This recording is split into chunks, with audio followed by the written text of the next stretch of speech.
Okay, welcome in June 3rd, 2025, Sportswrap Overtime. Another episode as we continue to get our bearings here. Studio looks good. We're feeling it. Everything's solid. Mics sound good, and we are all everything is working. This is a great time to be a sports fan. A lot going on. There's so much happening. Yep. Where do we start? We're going to get right into it. We're going to get this is a very big week. Big week in Norfolk for sports in Hampton Roads. Keyshawn Davis and the Davis brothers returning to Scope this Saturday night for an incredible fight night. Keon, Kelvin, and Keyshawn headlining. Keyshawn headlining, but the Davis brothers really the show. And last time in November 2023, right? Is that right? 24. Yeah. 10,000 people were packed into Scope. Almost 11. And there are still tickets available. I looked at the seat map on Ticketmaster. There's a few seats on the top, but I think with this final week push of publicity, with everything, I think they're gonna get the clean sellout, and a clean sellout. I really do believe that. Speaking of publicity, I think Brian, you know this, but one of the things I do love about Fight Week, it is a whole week. Like it's 3 days of build up, and each day is something a little bit different and unique. So it's Tuesday right now. The brothers did what's called a grand entrance at Norfolk Water.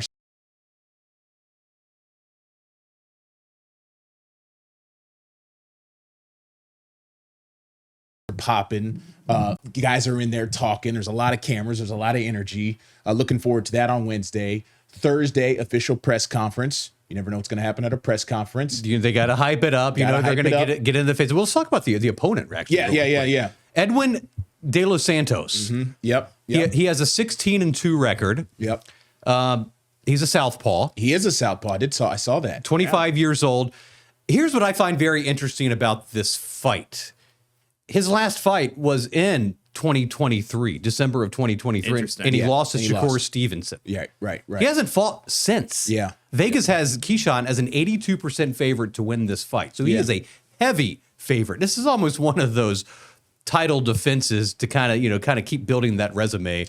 He's not getting a top contender, obviously. No, not there yet. But one thing I think this might be Keyshawn's first fight where he's fighting someone younger than him in his pro career. Oh, interesting. Which I think is interesting. Keyshawn's 26. This guy's 25. Not a huge, but just the first time, So, it's good. It's a great opportunity for Keyshawn, WBO lightweight champ right now, first title defense since he defeated Dennis Baranchek in New York or New Jersey, I think, actually. No, was that the Madison Square Garden, the theater? No, I think this one was at Newark at the Prudential Center. Or maybe I kind of might have flipped. So I love when he fights at the theater at Madison Square Garden. They kind of hype it up like he's going to the Mecca. Yeah. Madison Square Garden, the theater. Hey, it's okay. It works. You're still out there. You're still on the grounds. It works that's a great boxing venue though. It looks really, really cool. For now, I think it's they're gonna tear it down. I think for the expansion of the train station that's going to go on. For all the viewers here, let me just say something who watch Sportswrap Overtime on the YouTube, whatever. Brian Parsons is very big on going to YouTube rabbit holes of like construction and buildings of stadiums and renovations of these arenas. But you have a personal investment in the Madison Square Garden because you've been there so many times for Fish concerts. So I understand why you're like heavily invested. I don't look up any construction news. Brian knows all the constructions and all the renovations happening at various sporting facilities. Very interesting, Craig, that you brought up Fish because we're gonna have to have a little talk here. I go to they play New Year's Eve every year, and it's like a 4-night run, and I go every year. Yes. Well, we just had a very special announcement today. Okay. Fish just announced a 3-night run at the mothership, the Hampton Coliseum in September. Oh, wow. Okay. 3-night run in Hampton. Yeah, big. That's huge. That's awesome. Yeah. I might even join you for that one. There you go. One of them is on a Friday night and Friday night flights. I might take what do we always say? We always say in our office, you get one bye week during the football season, just like a real college football team. That's how we kind of maintain a work-life sanity balance, work-life sanity. Because really, there's not a lot of time to take off in the fall. No, once mid-August hits, we're locked in. I actually just, speaking of vacations, I did my calculated my time. I got about 13 days left to take for the end of the year, so I need to figure that out. I've got 20 vacation days left. Yeah, it's just trying to figure it out. But we got to get through Fight Week. Let's get through Fight Week. We're getting ahead of ourselves. You started talking about Fish, and I got excited. I'm bouncing around the room. Talk about Fish. Now we're going to talk about fists. Yeah, right. Exactly. Keon and Kelvin too. Keon's going to fight first. I think the fights, if I might be, don't quote me on this, it's either start around 5. I'm sorry, it start around 6. I know the Keyshawn fight, they want it to start at 10 o'clock. And one of the cool things about this one is the last time he was at Scope, it was on ESPN Plus. This time it's going to be on the actual ESPN, correct? I have not looked that up yet this week. I need to double check that. Why don't we keep talking? I'll look it up. Jeff's on it in the back. Keith, check it out. Look it up, man. Keith, why don't you look up Keith the intern? We got Keith the intern in from here. Hampton University. He's a stat boy. It's kind of Tony Reale. So Keyshawn, just see if the fight is going to be streamed on ESPN Plus or ESPN2. Keyshawn Davis stream. Just kind of type that in. But getting to Keon, a young fighter, the youngest of the 3 Davis brothers, looked really good at Scope last time. I think he's had 1 fight since then. ESPN Plus again. Okay, ESPN Plus again. People are really looking forward to his talent. He's kind of built so differently than Keyshawn, and Kelvin. And what weight class do we? He is. Do we put him in? He is not feather. Is he bigger? Super welter. Well, okay. I think he's a little bigger. Yeah, right? yeah, he's a little bigger. And then Kelvin showed out at Scope last time at Scope. Kelvin's fight was very evenly matched until about either the last 2 rounds or the last round. And then he kind of got to it and he ended up getting the knockout. So, but to clarify, ESPN Plus for the undercard, main card will be on ESPN. Really? Mm-hmm. Okay. Wow. So Keyshawn gets the royal treatment. Well, the difference probably is too. Last time they fought at Scope, it was a Friday night. This Saturday, so maybe the programming slightly different around. And it was during football season. And it was during football season. Little more open slots for sort of content. Yeah, because ESPN's gonna have Friday night college football. Exactly. On. Yeah, right. So it's just one of them things. That's how it works. But super excited for it. Like Brian said, more than 11,000 people there. I sat right behind Pusha T for the first fight. Got some video reaction of him once Keyshawn knocked him out. You think? Oh yeah. You think? My prediction. No, I know it. We're talking about the entrance. When Keyshawn entered Scope last time, he had the Booker T. Washington High School marching band with him. Correct. It was very electric. Reminiscent to when Sweepy Whitaker would come out with the Norfolk State band. Craig's call for this one coming up is what? My prediction is very simple, okay? Keyshawn walked out the Booker T. Washington band. You can't do the band again. You can't re-rack that, as we say in the biz, right? It was great the one time. My thought process now, Pusha T, born and raised in Norfolk, like Keyshawn, you got to have him come out to a Pusha T song. I'm not the biggest fan of the Pusha T with catalog. Pusha T. On the mic, leading them out like fight night. Artists bring fighters out all the time. I don't know Pusha T's portfolio as well as some people do, but I know he has some bangers and he has some very prideful 757 music. I think it's going to be Pusha T walking out Keyshawn Davis. My prediction, no inside information. I love Top Rank. We're in contact with them a lot, but that is no insider information at all. That's just my guess. Yes. So 9 fights on this entire card. Abdullah Mason, promising prospect from the DMV who's undefeated, and he knocks cats out. It says he's from the DMV, but right here it says he's from Cleveland. Oh, I'm sorry. Yes. Sorry, I'm thinking of the last guy that fought as the co-feature in the Keyshawn fight. Yeah. Sorry. Yes, he is from Cleveland. Yes, he is. Abdullah Mason. He's got some knockout power to him. It doesn't look like we have any women fights on this card, which I think we did last time, right? Was there one? No, not last time. No. It was all guys out there and good stuff. So and we've talked about this before, but we expect high quality production from Top Rank. Anybody, if you just go to Top Rank's YouTube page and just look at their videos, their promotional, their content, the quality, the sound, the behind the scenes stuff. It's so good. So good. One of the things that I thought when Keyshawn had the fight at Scope, right around that same time was when the Jake Paul, Logan Paul, against Mike Tyson. Which one of the Pauls? I don't know. That fiasco. Jake Paul. And that was a big, production on Netflix. Right. And there were some bumps in the road there. I honestly thought, I was like, you know what? The Top Rank blows these guys out of the water with the way they produce the whole thing. So, Top Rank does a great job.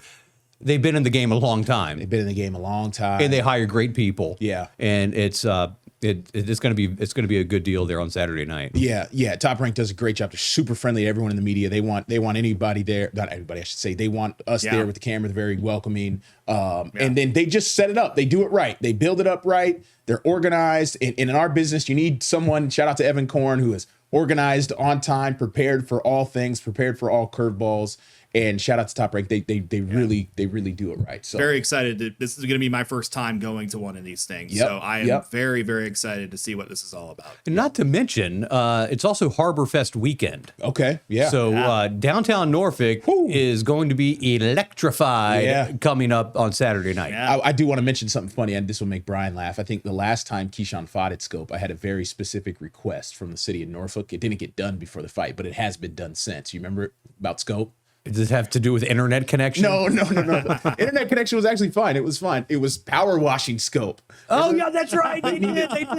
Before the Keyshawn fight in November, I was like, man, they need to power wash Scope. It just looks like it hasn't been power washed in 15 years. And they didn't do it before the first Keyshawn fight. Since then, a few months back, we did a story on it on Wavy. They have power washed it. Yes. So I think it looks cleaner. You just want it to look clean up for the aerial, the drone shot. Yeah. The push out or the push in, whatever. And just the extra oomph of having Harborfest. I mean, that's going to be the weekend of the year. They get some drone shots from that. Yeah, you got it for like cutaways for the broadcast. It's going to look beautiful. Top Rank production crew is already here in Norfolk. They've probably been here since yesterday, and they're starting to get everything they need, right? So it's all the behind, and they've been doing it for weeks. These people don't joke around. This is not like put together last minute. Everything is planned and organized. It's just so cool to see, boxing kind of coming back to Norfolk, with the Sweepy Whitaker days, obviously, and I think one forgotten event around 2000 was. I know where you go. Larry Holmes against Butterbean. Yeah, I know exactly. Was a fight they had at Scope, and this was a legit fight. Right. This was no exhibition. Not a gimmick Butterbean fight. No, this was actually the first time that he had fought somebody of Larry Holmes' stature, even though he was 50. And Holmes did win the fight, but you talk about the whole week thing. We'd had the whole week thing for that, from the weigh-in to the press conferences to the workouts. Yep. It was really cool. It felt like a big-time fight. I mean, you're talking about Larry Holmes, the Eastern Assassin, a former world champion that defeated Muhammad Ali. Imposing figure. Yeah, you might want to add. He's got his own 30 for 30. Very sad 30 for 30. It was a tough one. The Holmes Ali, because they were toting Ali out there when he obviously he didn't want to do that. He shouldn't have been out there. Yeah, it was bad. I mean, he was obviously the Parkinson's early onset was happening before our very eyes. Yeah. And his reaction time and his quickness was, and Holmes almost didn't even want to do it. It's like he's beating up his idol. Yeah. But then, 8 years later, what happens? Larry Holmes takes the paycheck to fight Mike Tyson and gets knocked out in like 2 rounds or something like that. When you choose that life and you get down that path, especially back then, primetime heavyweights, man, the money talks at the end of the day. That's unfortunately, how it works. Just how it is. Keyshawn he's become quite the ambassador to Hampton Roads and Norfolk, and he's been very good to us all the way back to when. I mean, what year was that? When I did 9 years ago, when I did a story, 10 years ago, when I did a story on him? 26, so he would have been 16. He was 16 in that first story. He was at Granby High School, and I'd caught wind that he was going to go try to work out in Colorado Springs with the Junior Olympics team. I'm like, well, this sounds like a pretty good story. Right. And, I wonder who put you on that first. Was it an email or something, or did someone just read about it? I think it was an email. It was an email? I think it was an email. That's kind of how we get a lot of stories. The guy that worked at that studio, was kind of reached out like, hey, we got a guy. And right. We've pulled that footage multiple times. It's good stuff. Keyshawn's like 16, hitting the bag, soft-spoken, talking about getting ready to go to Colorado Springs, and then since then it's just been just a steady climb. I talked to someone, I think Justin, our director, recently. I was like, it's so crazy to me how like a guy like Keyshawn has lived his life since he was 14, 15, because he was so tunnel vision on becoming a fighter. Like there's no other options for him at that time. And you saw it at 16. He's like, I'm gonna go to the Olympic facility. Yeah. I'm gonna go to the Olympics. I'm gonna turn pro, and I'm gonna be a star. And it was like, to be that tunnel vision at 16 is just wild. His nickname is the businessman, but he's actually a showman out there. And that's one of the cool things that you need to bring in this sport to kind of stand out. Yeah. And he's definitely a character, and the camera loves him. He gravitates towards it. He knows what he's doing. He's a good hype man. He speaks very well. He's very intelligent. Yeah. It's going to be very interesting to see how his career trajectory goes from here, because, you got to think, what, at 25, 26, he's kind of entering the prime of his career. Yeah. You got to think 15 fights, under his belt. When are the big names coming up? Does he get to a Lomachenko eventually? Like, that would be an interesting one. Does he get to some of the bigger names, quote unquote? I still say Stevenson. I know, they're best friends. They're not going to fight. They're not blood brothers. Right, yeah. And if the money's right. Down the line, if Keyshawn keeps going. And by saying that, they'll never fight for years. Yeah. to when they do, it adds a little more sizzle to the steak. Crazy. That'd be, they'd probably, I don't know, they do that, and they might do that at the real Madison Square Garden if it comes out of that. That would 5 be years at from now the Garden. Yeah, for sure. In terms of Keyshawn's last fight, second round TKO, super impressive. Everyone is fired up. But being my first boxing event in a while, not my first one ever, I was, you're happy for Keyshawn, but I wanted to see more. So I was like, I want to see the skill. It's more about the skill set. Like, you want to see a knockout, but give me a knockout in the 7th round. But that first time of him fighting here at Scope, I just think part of it is when the lights go down and the entrance and the band and the ring announcement and all of that. The fight was just icing on the cake. Yeah, right. And he had a good undercard. One of those fights was really good. I don't remember the participants, but he had a couple. There was one fight that was in particular was awesome. I think the Abdullah Mason one was that the one? It might have. I think that was it. I think that might have been the one. I don't remember. There's a lot going on that night. It was very busy. We had Friday night flights that night. But yeah, I love to see Keyshawn's skill set on display. I think Keyshawn can kind of get after an opponent two ways. He can kind of wear you down slowly. He can come in with a lot of power. His combinations are crazy, and he can kind of pick and choose his battles. I'm very curious to see what the game plan is going into Saturday night, depending on this southpaw. That's a curveball. Yeah, that's a curve. So, I don't remember the last time Keyshawn fought a southpaw. It's probably not as far back as you think, but the game plan will be interesting to see what he does, how he does it, how he reacts to the crowd. You talk about the entrance. I had goosebumps during that entrance. It was crazy. It was so cool. Oh my God, the phones, the aerial shots from the jib camera at Top Rank did. Awesome stuff. And I wonder if he'll go to the body again. That's what I'm talking about. Game plan, style of attack. Yeah, exactly. What is the idea here? To answer your question, about Southpaw, it was his 8th career fight, I believe, was the last time he fought a Southpaw. Okay, all right, and we're on Anthony Yiggett. Yiggett. Okay, so we're on what, fight 15 or 16 now? This will be fight number 15. 15. Okay. So the last couple of months, he's been training to go against that Southpaw. Obviously. So like Brian said, go look and get your tickets. Hopefully, you're watching this before fight night. I guess we should probably get to our first break here. Yeah, on Sportswrap Overtime. We'll see you back on the other side. NBA, NHL playoffs. There we go. Coming up next. Hey. Sportswrap Overtime, June 3rd, 2025. Welcome back. We are talking NBA Finals, as you see on the screen. And the finals are set. Oklahoma City, Game 1 and Game 2, hosting the Indiana Pacers. First ever matchup between these two in the finals, obviously. I love this final. It's a great matchup. I absolutely love it. These two teams are young, dynamic. They move the ball. They score. You got stars. You got length. You got defense. One thing we're guaranteed a 7th straight different NBA champion. Crazy. So if you like a little variety, then this is the NBA Finals for you. This is it. OKC and Indiana. Okay, what do we think here? Indiana had an incredible playoff run. Tyrese has just become a star. He's a star. And Pascal Siakam has even solidified his reputation as just a clutch player. Well, Eastern Conference Finals MVP. Where did he go to college? Oh, man. Did he go to college? We looked it up. James and I looked it up last night. Did you? Siakam? Hold on. No cheating. Yeah, no cheating. Hold on. We like to play this game. We like to play this game. Give me a second here. So he's from, he's from Ghana?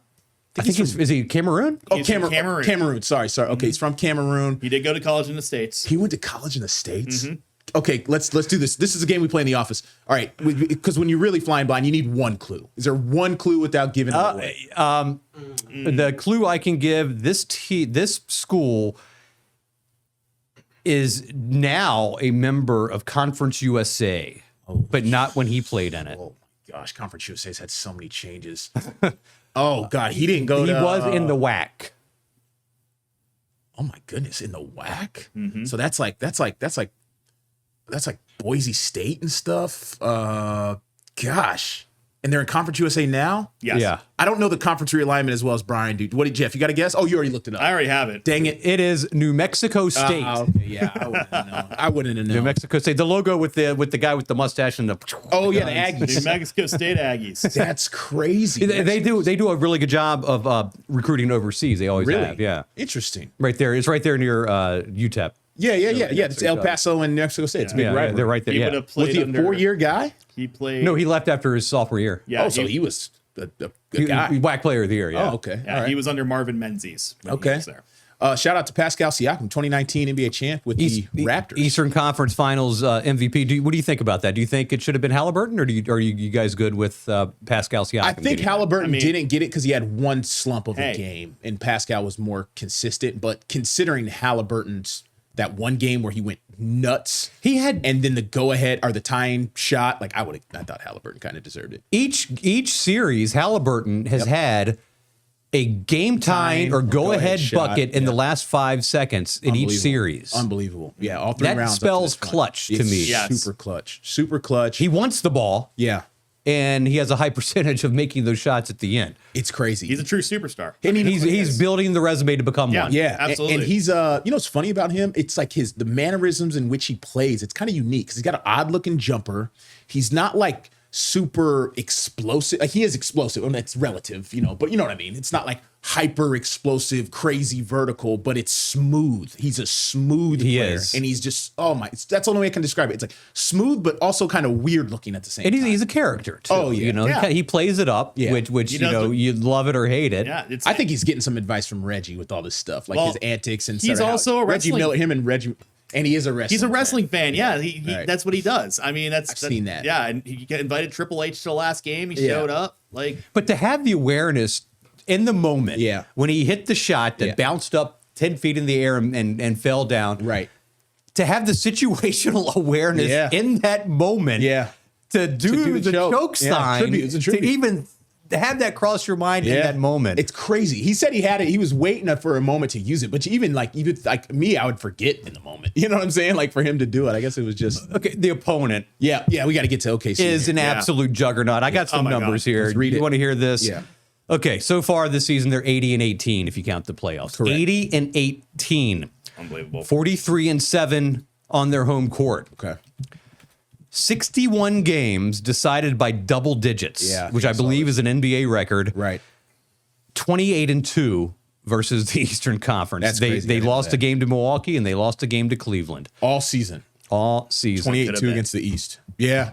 No, they're heavily favored. The thing I keep hearing about them is just defensively, they got like 6 or 7 like elite defenders that can just guard and harass you. I think Indiana does too, but Oklahoma City's everyone's is just a notch better. Yeah, it's a cohesive. Was Jordan Defensive Player of the Year, or has he been? No, Giannis just got it last night. Oh, he did. Okay. Yeah, Giannis just got it, I think, last night or the night before. Keith, double check that. I don't remember. That Giannis, I looked up and he was getting interviewed by, I think Shaq was talking to him on TNT. But as good as everything Indiana has, it feels like Oklahoma City has that and just a notch better. I mean, they've got the MVP of the league, Shea is ridiculous. And Shea kind of plays that way. I think Tyrese does. It's very smooth, not overhyped, explosive, but he's smooth. He has a mid-range jump shot. Yeah, that's right. He's not one of these guys that's going to be chucking up 15 threes a game. No, he doesn't. He doesn't even lead the team in three-pointers made for the season. That's he's a scoring champion. He's a mid-range guy. I mean, he always has been. But the thing about him is that he will get to his spot on the floor no matter what, and that's how he draws a lot of fouls. And that's also a big reason he scores a lot. He scores a lot off free throws. Yeah. I mean, and that's kind of talk to the older heads of the NBA. Like that's a respectable part of your game. You can draw contact and get to it. He calls their what's that? Evan Mobley. Oh, Evan Mobley. Got it. Oh, maybe he was right. a finalist or something. Okay, gotcha. I heard. Go Cavs. I heard Shea Gilgeous-Alexander refer to Oklahoma City as the organization. Oh, they say organization. Well, and he's Canadian. He's Canadian. I thought it was a hockey thing because all the hockey guys, like when John Cooper is here, the organization. So it's just, I think it might be a Canadian thing. It is a Canadian thing. Organization. Coop is from Canada? Yeah. Oh, okay. I know. Hockey. Yeah. Well, not everyone that plays hockey is from Canada. That's true. But Shea is. I saw a stat this morning. We're consuming sports content all the time. Trying to become the 4th player in NBA history to win a scoring title, a MVP, and a championship in the same year. The other 3 were Kareem with the Bucks, Michael Jordan, and Shaquille O'Neal. Good company. Those are the 3. So you're trying to be the 4th player to ever do that. That's good company. That's a pretty good season if you can pull it off. It starts on Thursday. Yeah. In Oklahoma City. 2-1-1-1. They're big favorites. Oh, yeah. OKC is big favorites. I personally, in my opinion, I think this series, I think if it was the Knicks, I think it would be OKC in 5. I think I can see OKC in 6 in this one. I think that's respectable. I think OKC in 6. I think that's That's good. I mean, who doesn't want to see 7 games? Yeah. Clearly, you saw the environment in Oklahoma City. They love hoops there. They're talking about, this is just stupid social media talk, but I heard on some TV show the other day, they were like, Oklahoma City basketball is taking over Oklahoma Sooner football for popularity. Let's not get carried away. I don't know about that. Maybe right now. Oklahoma Sooner football has been running that state for 100+ years. Oklahoma Sooners football probably gets $80,000 fans at their spring game. Exactly. Yeah. Right. Yeah. And Oklahoma State for that matter. Yeah, Stillwater. The Thunder, they're getting a new arena. Speaking of are they really? my fascination with arenas, yeah, they are. Yeah, they're in the same place. They're going to blow it. They don't know yet, or is it new location? I don't know the location, but they're building. They're going to get a new arena. Really? Yeah. That place, it's not that old. It's like what, 20? It has to be more than 20 Is years it? old. Yeah, It was kind of built on the cheap, though. Oh, was it? Yeah. Okay. All right. And they want to build something nice, fancy, and new. What was the energy company it was named after initially? Chesapeake Energy? Yeah, it was actually Chesapeake Energy. Oh, I got a good one. I got a good trivia question here. Okay, go ahead. And then I'm going to say one note about Chesapeake Energy. This is the good one. Okay. Yeah. The only 2 active NBA players that played in a Seattle Supersonics uniform. Right now? Yes. Well, KD. KD's one of them. That played in. Russ did not ever play in, although he was drafted. Russ was drafted. Russ did not play. The Supersonics. Keith is active. Seattle. Nope. Rashard Lewis has been gone. He's been retired. Seattle. Eastern Conference or Western Conference currently? I don't even know where he plays. Okay, now. look him up. And Chris Paul wasn't it, right? He never played there? No. Seattle Supersonics. KD. I'm just running through rosters in my head. So it's got to be someone from like the 05, 06, 07 draft class. He plays for the Houston Rockets. Oh, is it you know it? Jeff Green. Jeff Green? Really? Still plays. Oh, Goes to show you how old KD is and Jeff Green. Yeah. The last 2 I thought guys. Jeff Green was long gone. I didn't even know he was still playing. I know there's only but so many spots on a roster, but you would think, yeah. only 2. Supersonics, man. They got a nice arena out there. They're playing in Seattle now. The Kraken and the it's only a matter of time. WNBA team. And that was a cool thing what they did with that one was to preserve some historic tax break or something like that. They kept the arch. Oh, they did. The top of the roof. But what they did was they literally, people say, oh, they renovated. They did not renovate it. They built a brand. They built a brand new. Dug into the ground and built a brand new arena, Seattle essentially, Storm, for the Kraken. Seattle Kraken. And it is only, as Jeff said, it's only a matter of time before the NBA comes back to Seattle. Okay, I mean, come on. What else? What other prospects of an NBA like Las Vegas? No, Las Vegas. I was going to say like for I'm in a group chat with like some Louisiana guys and like the question with the Pelicans are so in such a terrible place. So like move them to Seattle. Like what are the prospects of the Pelicans ending up in Seattle or something? I mean, I think expansion is going to be expansion number 1. Yeah, I mean, you see how successful it was for the NHL the last couple of years. I could see. But NBA is not afraid to relocate, and I think if you look at teams like Memphis and New Orleans, I think they could be ripe for relocation. See what I'm saying? Yeah. He just never. They're not strong markets. The Grizzlies, that arena is probably. And you know old. what? I feel like that's maybe old some too. of the OG Vancouver fans will, because Vancouver and Seattle aren't so far away. Right. Yeah. I mean, no, it's a great NBA. But the viable open markets, I think you've got to look at Las Vegas. You've got to look at Seattle. Where else are we talking in the NBA? I mean, honestly, really. Do they ever where are you going to go? They ever bring up like Nashville? Something like that. Nashville's a hot growing market. Nashville's kind of the main one you kind of hear about from time to time. Yeah, I saw the Magic just got new jerseys. You see those retro jerseys? Oh yeah, today? like kind of a modern kind of the old take Penny on and the retro. Shaq uniforms. They just dropped them. Yeah. What I was going to randomly say about the Oklahoma City Thunder and the name of their building, Chesapeake Energy. When I was like 23, I bought stock in Chesapeake Energy. It was like some girl I was working with at the time was like, buy stock in Chesapeake. They ended up tanking. There was a whole scandal and everything. It was like I bought it at $7. It went to like $2, and then it was just crazy. The arena's no longer named Chesapeake Energy for good reason. So NBA Finals gets underway Thursday. The Oklahoma City Thunder and the Indiana Pacers, and we have the NHL Final gets under Stanley Cup Final. No It's underway on Wednesday, and it's a rematch of last year. The Edmonton Oilers and the Florida Panthers. They went 7 games last year. The Edmonton Oilers have the best player in the game in Connor McDavid. Yes, right. But he got they were down 3-0-3. They were down 3 games last year. Came back to force a game 7, but lost. Florida made a big trade for Marchand during the season to get him from Boston. Yep. Matthew Tkachuk has been a great player for them. All you hear about Florida is just how good they are. It's going to be a great series. Third straight casual Stanley Cup hockey final. fan, you just hear how talented they are. It's going to be talent versus hunger because the Oilers are hungry. I know Connor McDavid. I knew the kid when he was 15 years old in Erie, Pennsylvania, played for the Erie Otters. Erie Otters, shout out. Yep. He is going to be so hungry, and he wants that cup so bad because he knows that he's got a window. He's in a window here, and he's still young. They all want the cup. Yeah, he's still young, but what do you think? You don't think Tkachuk wants another one? He wants it badly because he is the best player in the game, and he still doesn't have one. No, yeah. That will cement his legacy as one of the all-time greats. Yeah, of course. He's still young. He's the best player in the game. He's young. He's the fastest player in the history of the NHL. You need one. You got to get one. Yeah, Connor's 28. He has to get one. Also, you got the Panthers. They're such a good team. They're just so well coached and just have all the skill in the world. So it's going to be a bloodbath of a series. I'm thinking 7 games again. It's a coin flip who's going to win. I want the Oilers to win, not only for Connor McDavid, but for his head coach, Chris Knobloch, who's also the Erie Otters coach. Yeah. Connor Brown was the Erie Otters captain at the time when I was there. He's on the Oilers.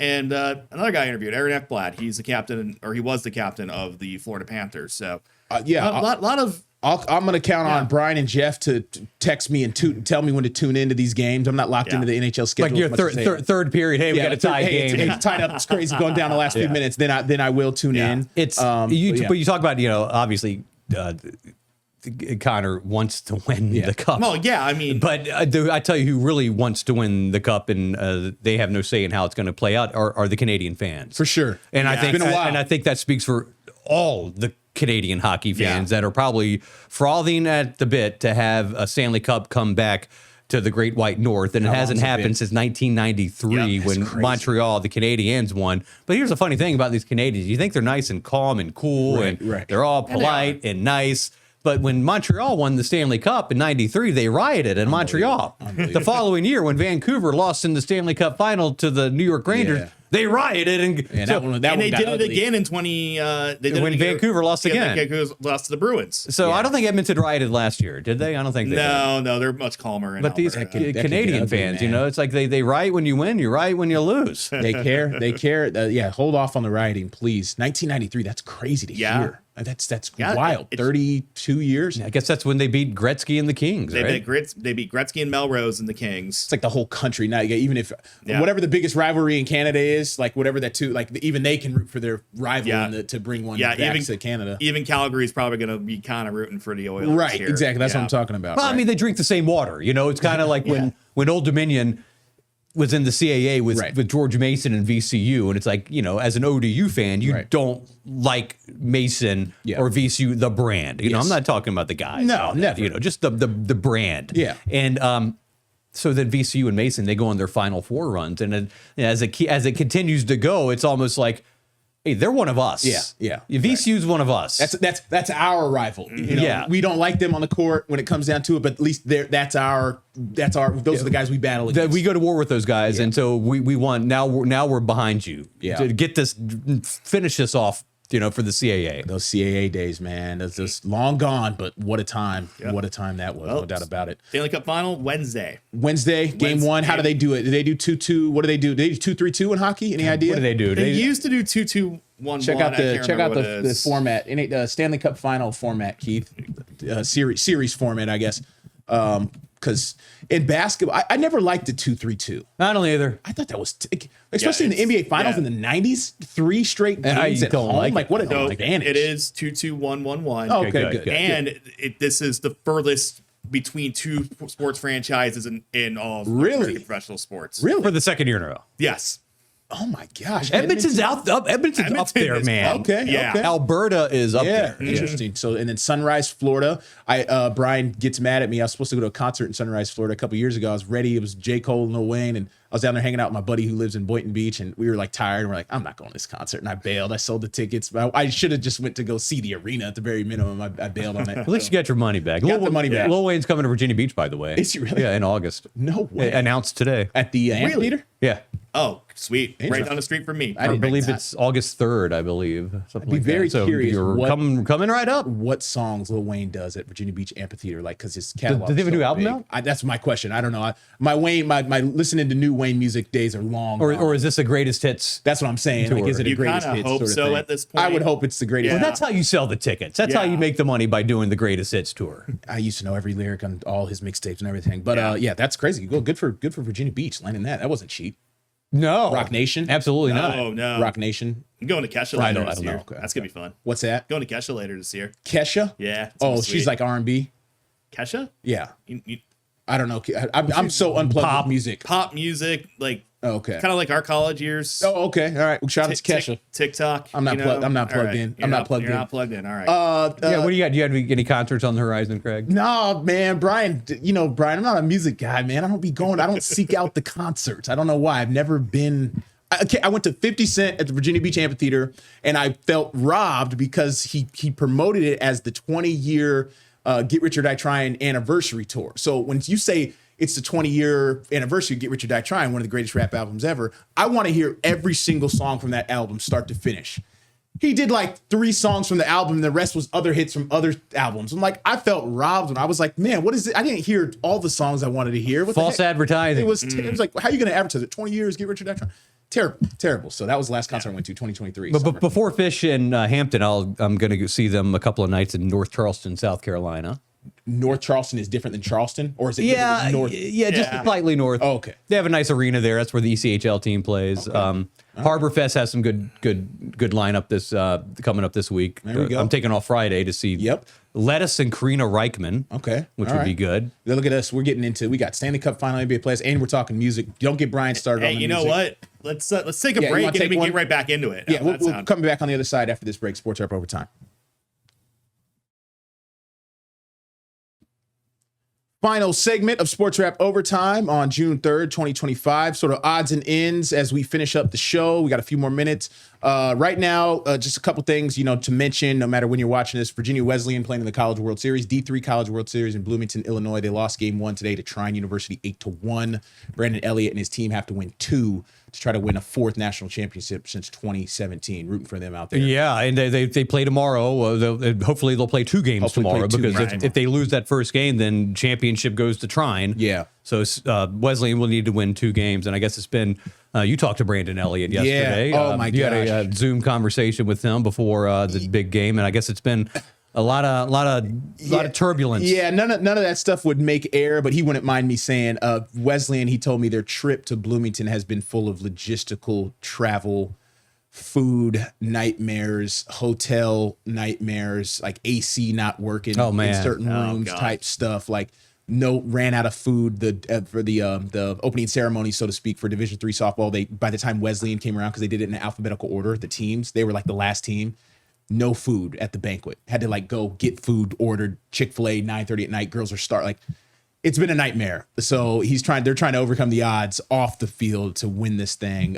Brandon was kind of dealing with a lot of headaches when we talked to him yesterday. The 3-time national champions, Wesleyan. What a one girl left on the team from the 2021 squad. Oh, wow. Okay. Julia, I don't want to mess up her last name. Pietrowski, I think is her name, and she was a freshman on that team, and she's the only girl left. So yeah, trying to win 4. Right. And Coach Elliott's been there a long time. He's built it up. He talked about the difference of being a young coach versus how he is now, and working with an old mentor of his that helped him establish this program and sort of the vision and the way he runs the culture. So hopefully they can get it done. Speaking of softball, just quickly, I was all in Brian's ear yesterday. Texas Tech softball in Oklahoma, the game yesterday in College World Series, Women's College World Series. Insanity. Crazy story. Oklahoma had won 5. Was it 4? No, I think it was 5. I think 5 and 6, but it was 4 in a row. I thought it was 5 in a row. Was it? Yeah. 2018, I think they started their little run. I mean, I could be wrong. Yeah. But it was a lot. It was a crazy game. More than one. Texas Tech has a unique story. Nyjah is her name. They call her Nyjah for short. She has pitched every pitch of the postseason for the Red Raiders, starting in the Super Regional. I thought it was regional as well. Super Regional and the Women's College World Series. She got paid $1 million by this huge billionaire NIL booster for Texas Tech to go there. She has a 0.86 ERA all season as a pitcher. Doesn't give up runs. The offense doesn't score that many runs. Doesn't give up the hill. Doesn't. Or the mound. Literally, at all. She's always pitching. She's always pitching, right? So they paid her $1 million. It was a big deal. She was a transfer from Stanford. She had a 2-0 lead going into the top of the 7th last night, gave up a 2-run home run. Oklahoma tied it up.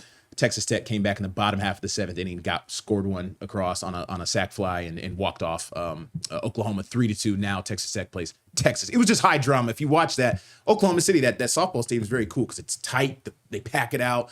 Very cool environment. You remember when JMU made their run? That was an Odyssey Alexander. Oh my gosh! So very cool story there. Oklahoma City. But we had a news drop on Sunday night that kind of took us by surprise when we learned that Brian O'Connor, the longtime UVA highly successful head coach, national champion head coach, had accepted a position at Mississippi State. Going to Starkville. Stark Vegas. So this is a big deal now, and I didn't know anything was going on, and then I kind of looked up everything, and there was chatter up until 5 days prior to that this was going to happen. So it was in the works. UVA got snubbed; they didn't make it to the tournament. Right. But we're talking about a guy that's taken a program. When I'm telling you that UVA baseball was in a bad spot when he got there, that would be an understatement. Yeah, they were not much of anything. 22 years ago. 7 College World Series. Crazy. 2 championship round appearances and a national championship. More than 100 players drafted. Crazy. They doubled his salary. He just signed a new contract, just like Tony Bennett, and it doubled his salary to like $1.2 million. Right. Mississippi State's going to be paying more. Yeah, probably. Mississippi State is second in the nation in attendance at 11,000 per game behind LSU. Yeah. UVA is at like 5,000 a game, which is no slouch. No slouch, right. But it's just a different animal. And I think one of the problems is with the funding of scholarships. Yeah. Now, if this whole new deal goes down, it's 40 player limit on the roster with 11.7 full scholarships out of 40. Right. Under the new rules, they're going to reduce the roster size to 35, but all 35 will be eligible for full scholarships. Yeah, interesting how that's a huge shift. Now, is UVA going to be in a position to fully fund 35 scholarships?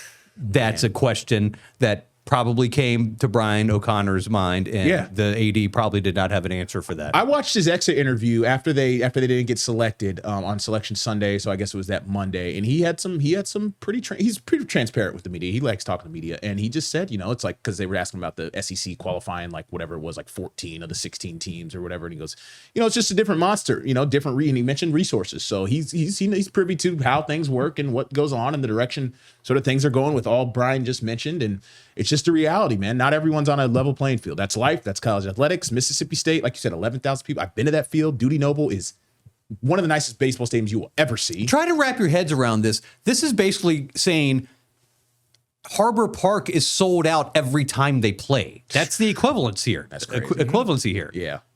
Yes, wow. And Harbor Park is sold out maybe, on a Saturday night in the summer when they have fireworks. Yeah. No, it's so I did a regional. I did a Starkville regional because Southern University played in it, and wow, it was the first year that Dudy Noble Field had opened, packed out. It was Miami, Mississippi State, Southern University, and I forget the 4th team in that regional, but just walking around that place, prior to the big Mississippi State game, like you said, packed, outfield's packed, everyone. I don't know where these people live in Starkville, because if you've been to Starkville, there's not much outside of Mississippi State, and all of a sudden 11,000 people file in, and you're like, where do you guys live? Like, where are you coming from? Because it's not too many, like, it doesn't even look like there's that many places to live in Starkville. The money sports at the University of Virginia are in a complete tailspin right now. Yeah. Okay. Yeah. You got to think Bronco Mendenhall left a few years ago. Yeah. He wasn't fired. He left. They're talking about maybe they wanted him to get rid of his defensive coordinator on a defense that had not performed. But Bronco also mentioned the fact the lack of facilities at UVA and the lack of commitment to football. Yeah. Tony Bennett leaves for different reasons before the season starts because he just doesn't like the way the college sports landscape is going. Things are crazy. And then you have the baseball coach. Long time. 22 years. A national champion. Tony Bennett, national championship. So we'll see what Ryan Odom is the new basketball coach. We'll see what happens there. We'll see what they do for baseball. Baseball that you say they got their eye on someone particular. The guy from Coastal is I've heard a hot name. The Coastal, Oregon State. Yeah. I know that guy has ties to Oregon. Okay. But they're no longer in a power conference per se. Yeah. They have to. The Northeastern coach, that name has been banted around. They won like 1,000 games in a row this year before they got bounced. Right. Yeah. So, they'll get someone in there pretty quick. That's a coveted job, no doubt about it. Despite there'll be some obstacles, but it's a coveted job. It's still UVA. It's still great infrastructure. But if you're the coach at Coastal, going from what their resources to UVA's resources is going to be like winning the lottery. Yeah, no doubt about it. So we'll keep our eye on that. One thing we didn't get to when we talked to NBA as we get ready to wrap up. Yeah, Coach Tom Thibodeau got fired today by the New York Knicks. Best season in 25 years. I'm like listening to the radio and listening to the reaction, like, what the heck? Yeah. I would have understood that 2 years ago. Yeah. But he just signed a contract. Not that it matters. Nobody cares. No. But they just signed an extension last summer. So James Dolan, I mean, this feels like a James Dolan call, doesn't it? Got to be. I just don't know where they go from here. I mean, have they made did they promote somebody, or are they going to be an open hire? They're talking about, the radio on the drive-in was talking about Michael Malone is the big name out there. What does he do? How does he operate? Michael Budenholzer coaching. What is Mike Budenholzer a coach right now in the NBA? Or did he get run out of the league? He was Milwaukee, and then they got him in Phoenix, and they kicked him out of Phoenix. I think he's off right now. But yeah, Tibbs, man, his rotations were questionable.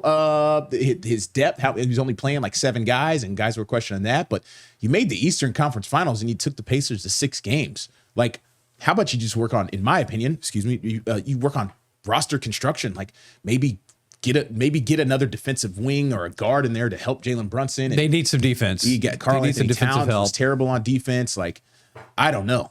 Mitchell Robinson was good, but like, I don't know. You were so close. Why not just run it back? But you saw the depth of Indiana. How much that just kind of wore New York down. Can you imagine? But the thing is, with the finals, we've already talked about it, but 2 deep teams, man. Deep teams. I really do think this is going to be a very good NBA finals. And the people that talk about 2 small market teams. Yeah, that's the ratings. Who cares? So what? It's going to naturally do a lower rating, of course, because you don't have the New York Knicks or the Boston Celtics in it. But yeah, or LeBron James or Steph Curry. Right. But what I mean, if you love basketball, you watch, and you're there. I want to see basketball, man. You have to look at this as an opportunity to create new stars. 100%. Yeah.